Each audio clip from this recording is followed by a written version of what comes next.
राज्यात विधान परिषद निवडणूक होती आणि त्या ठिकाणी महायुतीला जर पाहिलं तर 10 ठिकाणी बंडखोरी रोखण्यात त्यांना यश मिळालं. पण मात्र इतरही ठिकाणी अजून बंडखोरी आहेत. कसं पाहताय? एकंदर भारतीय जनता पक्ष यांची जी कार्यपद्धती आहे निवडणुकीच्या संदर्भात, ती कोणत्याही पद्धतीने यश मिळवायचं हीच पद्धत त्यांची आहे. ती खरं म्हणजे बऱ्याच वेळा ते मोडून तोडून का होईना, म्हणजे अवैध रीतीनं सुद्धा यश मिळवण्याचा प्रयत्न करीत असतात. आजही आता नगरमध्ये जो गोंधळ चाललेला आहे तो त्याचं एक चांगलं उदाहरण असं याला म्हणावं लागेल.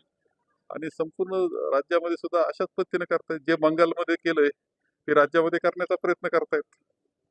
कोकणात जर पाहिलं तर उभाटा गटाचा उमेदवारच फोडून घेतला त्यांनी.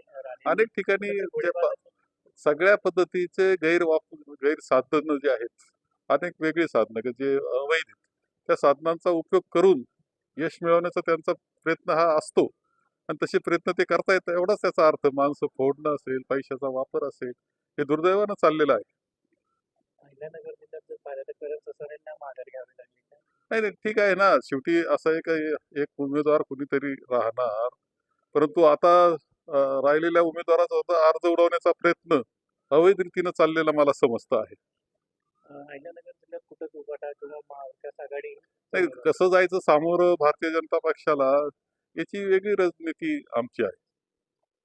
दत्तात्रय पानसरे यांचा अर्ज त्यांनी महागारीच्या फॉर्मवरती डुप्लिकेट सही केलेली आहे असं म्हणतात.